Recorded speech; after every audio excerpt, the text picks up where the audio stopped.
Hello guys, അപ്പോൾ ഇന്ന് നമ്മൾ ചെമ്മീൻ അച്ചാറാണ് ഉണ്ടാക്കാൻ പോകുന്നത്. അപ്പോൾ ആദ്യം നമ്മൾ ചെമ്മീനൊക്കെ വൃത്തിയായിട്ട് ക്ലീൻ ചെയ്ത് എടുക്കണം.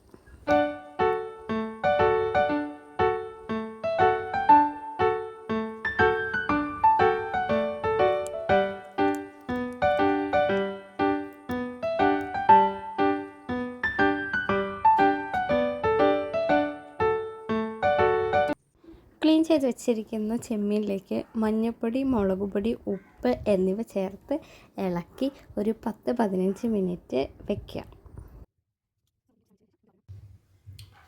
തിരുമ്മി വെച്ച ചെമ്മീൻ നമ്മളിപ്പോൾ ഫ്രൈ ചെയ്യാനായിട്ട് പോവുകയാണ്.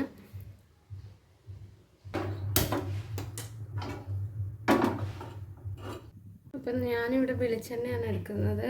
ഇത് നമ്മുടെ വീട്ടിൽ തന്നെ നമ്മൾ ആട്ടിയെടുത്ത വെളിച്ചെണ്ണയാണ്. ചൂടായ പാനിലേക്ക് ഞാൻ എണ്ണ ഒഴിച്ചു കൊടുത്തിട്ടുണ്ട്. മിക്സ് ചെയ്ത് വെച്ചിരിക്കുന്ന ചെമ്മീൻ ഇട്ട് കൊടുക്കാം.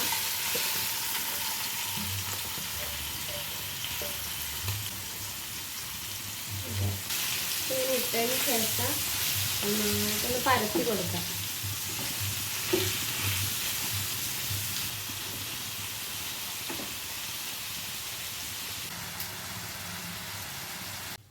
ഇത് നമ്മൾ ഒരുപാട് ഫ്രൈ ചെയ്യുന്നില്ല, നമ്മളൊരു ചെറിയ പാത്രത്തിലേക്ക് മാറ്റുകയാണ്. അപ്പോൾ ഈ ഒരു ലെവലിലാകുമ്പോൾ നമ്മളിത് മാറ്റുകയാണെങ്കിൽ ഇത് അച്ചാറിൽ തിന്നാൻ നല്ല ടേസ്റ്റായിരിക്കും.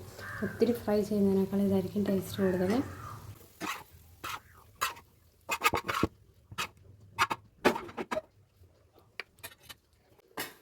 നമുക്ക് കുറച്ച് വെളുത്തുള്ളി, ഇഞ്ചി വേണം. പച്ചമുളക് ഞാൻ എടുക്കുന്നില്ല. മിക്സിയിലിട്ടൊന്ന് അടിച്ചെടുക്കാൻ പോകണം. ഞാനിവിടെ തൊലിയൊക്കെ കളഞ്ഞ് വെച്ചിരിക്കുന്ന ഇഞ്ചിയും വെളുത്തുള്ളിയും ഒന്ന് ക്രഷ് ചെയ്തെടുക്കാൻ വേണ്ടി പോവാണ്. കടുക് ജസ്റ്റ് ഒന്ന് ചൂടാക്കി എടുക്കണം.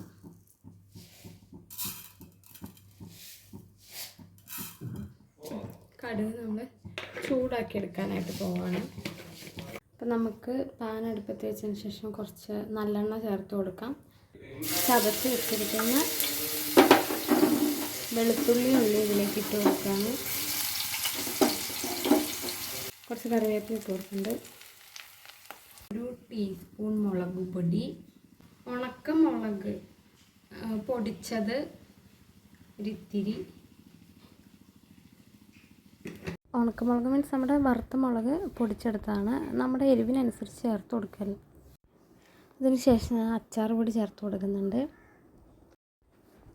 അച്ചാർ പൊടി ഒരു 2 ടേബിൾ സ്പൂണോളം ചേർത്ത് കൊടുത്തിട്ടുണ്ട്.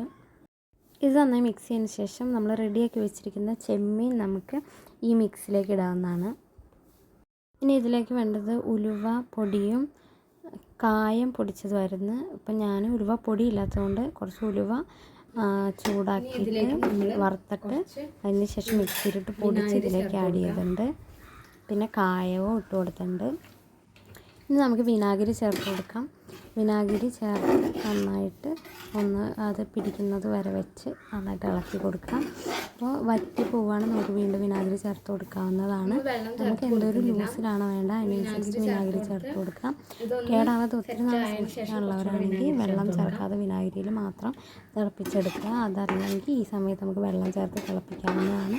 പക്ഷെ അപ്പോൾ വെള്ളം ചേർക്കുമ്പോൾ പെട്ടെന്ന് കേടായി പോകും. നമ്മൾ പെട്ടെന്ന് കഴിച്ച് തീർക്കാനാണെങ്കിൽ വെള്ളം ചേർക്കുന്നതുകൊണ്ട് കുഴപ്പമില്ല. അല്ലെങ്കിൽ വിനാഗിരി തന്നെ അത് സെറ്റാക്കി എടുക്കുമായിരിക്കും നല്ലത്.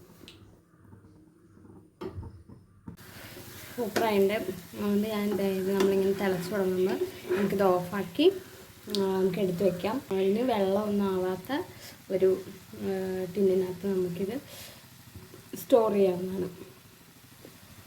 ഇതിലേക്ക് നമ്മൾ പൊടിച്ച് വെച്ച കടുക് ഇങ്ങനെ ഒന്ന് ഇട്ട് കൊടുക്കുക. അപ്പം നല്ല മണം കിട്ടും.